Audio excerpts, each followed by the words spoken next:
I'm not a dictator. I just know how to stop crime. He's going after blue states, Democratic states. It's just part of a larger strategy to create chaos. I mean, President Trump is right to want to protect Americans. He's putting America first. The states are still deemed to be supreme with respect to the enforcement of criminal laws. The extent to which the federal government can pressure them to adopt federal policies is minimal. President Trump going after crime, specifically here in the District of Columbia, but a national issue politically. Politico says Trump is leaning in on crime. Democrats need a better response and fast.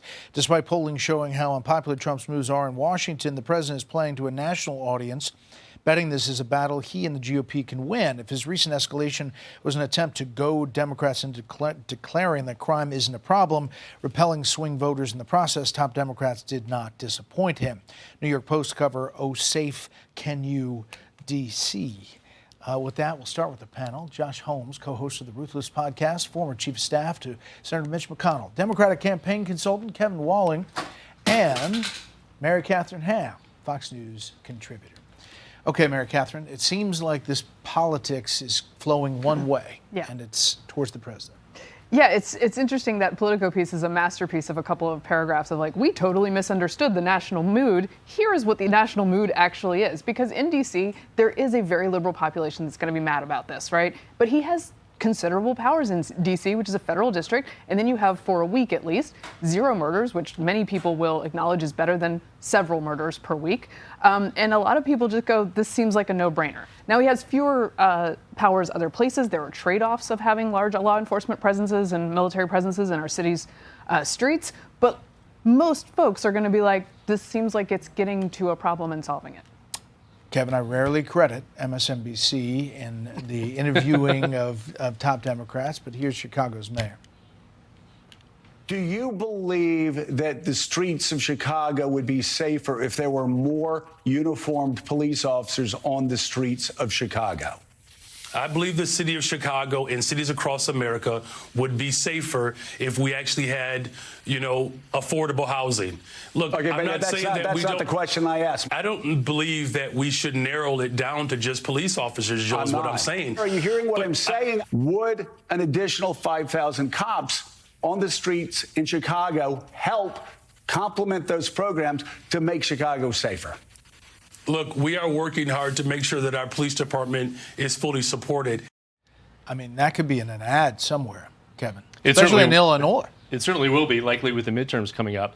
Listen, I think Democrats have to be smarter about this issue. I think the president is really good at picking out foils and challenging them. Right now, it's J.B. Pritzker in Illinois, Governor Newsom in California. And I think Democrats need to meet the president halfway. The National Guard is great at responding to natural disasters, to fighting our wars overseas. They're not great at urban crime fighting. What we need to do is be smart on policing. Let's say that we want to fund the police as Democrats. We want to fund community policing. We will point out where this administration has actually cut resources and grants for community policing and stopping violent crime in our streets. But the solution is not the National Guard on the streets of Washington, D.C. The solution is meeting the president where he's at, acknowledging the fact that crime is a problem in this country, especially in these cities, not pushing it away and saying it doesn't exist or that statistics have said it's come down, but acknowledge how people feel and tackling it head on. Josh.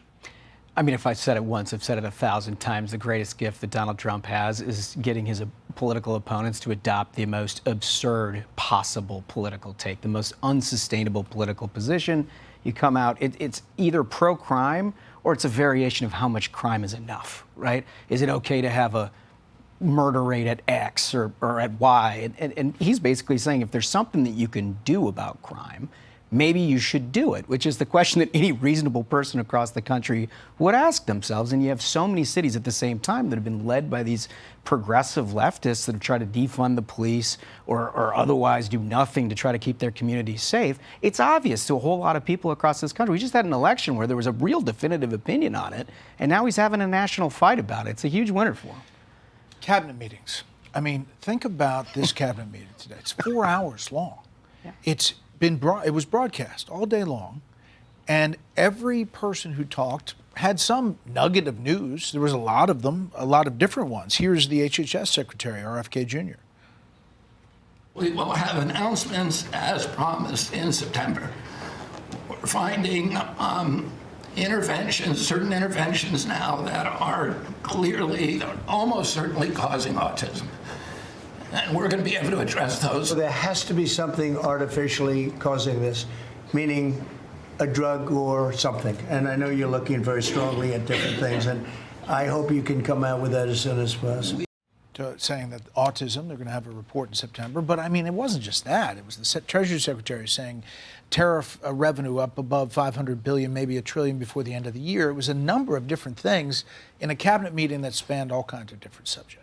Yeah, I love to see it unabashedly, and would from another president of another party as well. We did not have a lot of talking in public from the last president. I think this is preferable. It's a no-brainer for the administration to get out there and talk about accomplishments and pitch their story.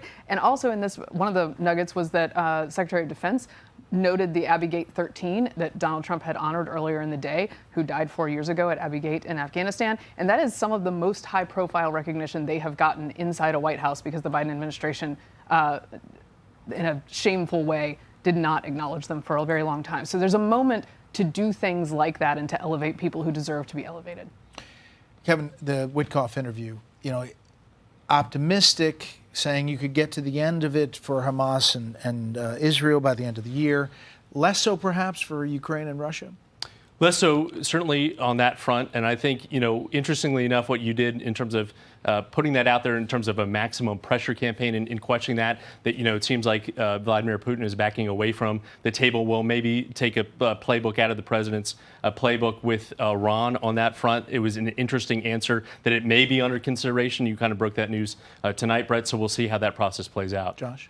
I just commend the effort. In all honesty, I don't know if the beginning of the Trump administration you would say that this could be the most consequential foreign policy president of our era. But there's no political capital that he needs to go solve the world's problems. But when you recognize that America is the leader of the free world, as Donald Trump does, that obligation comes naturally. They're seeing all the way through. Obviously, it's not done, and it's going to be a lot of hard work, but I commend the effort.